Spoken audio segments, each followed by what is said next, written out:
जय हिंद। भारत पर कई साल तक राज किया मुगल वंश ने। मुगल वंश के जो सबसे ताकतवर बादशाह माने जाते हैं अकबर, उन्होंने अपनी बादशाही और अपनी ताकत का प्रतीक बनाया फतेहपुर सीकरी, आगरा शहर के पास फतेहपुर सीकरी। मुगल वंश खत्म होने के बाद भारत पर राज किया अंग्रेज़ों ने अपने राजा और अपने राज की शक्ति का प्रतीक बनाया एक नया शहर नई दिल्ली, और नई दिल्ली में एक सड़क बनाई जिसका नाम रखा किंग्स वे। 1947 में भारत आज़ाद हुआ और एक प्रजातंत्र बना, लेकिन प्रजातंत्र के चोगे में एक और वंश ने हम पर राज किया सन 2014 तक। इस वंश ने किंग्सवे का नाम बदल के कर दिया राजपथ। इसका नाम राजपथ क्यों किया, कोई ऐसा नाम क्यों नहीं रखा जो प्रजातंत्र के अनुरूप होता? ऐसा शायद इसलिए किया, शायद नहीं, यकीनन ऐसा किया क्योंकि इस वंश के दिमाग में भी वही बादशाही और राजाओं वाला सोच थी। यहाँ तक कि इन्होंने देश के हर गली मोहल्ले, सड़क, एयरपोर्ट और यहाँ तक कि इस देश के सबसे बड़े खेल पुरस्कार का नाम भी अपने वंश के ऊपर रख दिया। प्रधानमंत्री मोदी जी ने अब उस खेल पुरस्कार का नाम बदल के किया है मेजर ध्यानचंद खेल पुरस्कार। ये राजपथ कैसे बना? 1911 में ब्रिटेन के राजा किंग जॉर्ज V भारत आए। उनके सम्मान में भारत की ब्रिटिश सरकार ने बॉम्बे में बनाया गेट वे ऑफ इंडिया।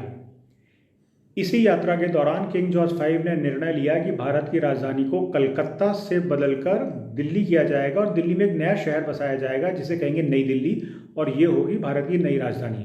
उन्होंने नई दिल्ली का शिलान्यास किया, यानी फाउंडेशन स्टोन रखा, और वहाँ से शुरू हुई एक सड़क जिसका नाम रखा गया किंग्स वे। दिल्ली को बनाने में लगे 20 साल, 1911 से 1931। दिल्ली को डिज़ाइन करने के लिए दो आर्किटेक्ट्स को जिम्मेदारी दी गई, एक थे हर्बर्ट बेकर और दूसरे थे एडविन ल्यूटन। 12 फरवरी 1931 को भारत के वाइसरॉय इरविन ने दिल्ली में इंडिया गेट का उद्घाटन किया। इंडिया गेट एक मेमोरियल था उन भारतीय सैनिकों के सम्मान में जिन्होंने वर्ल्ड वॉर 1 में ब्रिटेन की तरफ से लड़ाई करी और अपने प्राण न्यौछावर किए। इसके दूसरे दिन 13 फरवरी 1931 को वाइसरॉय इरविन ने नई दिल्ली शहर का उद्घाटन किया और ये बना भारत की नई राजधानी।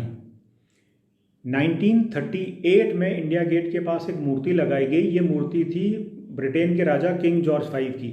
मानी बात है, उस समय ब्रिटिश का राज था तो उन्होंने अपने राजा के सम्मान में उसकी मूर्ति लगाई। भारत आज़ाद हुआ 1947 में, लेकिन उसके बाद जिस वंश की सरकार आई भारत के प्रजातंत्र बनने के बाद, उन्होंने पता नहीं क्यों किंग जॉर्ज V की मूर्ति नहीं हटाई।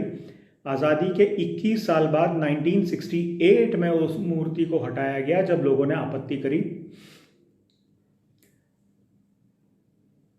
अब सन 2022 में प्रधानमंत्री मोदी जी ने राजपथ का नाम बदल के कर दिया कर्तव्य पथ।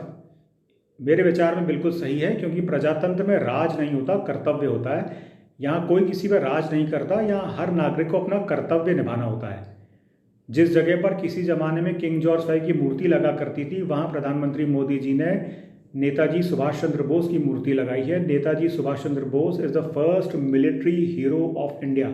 आज उन्हें वो सम्मान दिया गया है जो इतने सालों तक उन्हें कभी नहीं दिया गया। आज हम सही मायने में बने हैं प्रजातंत्र। अब हैं हम सही मायने में प्रजातंत्र। अब आगे सब कुछ अच्छा होगा। जय हिंद।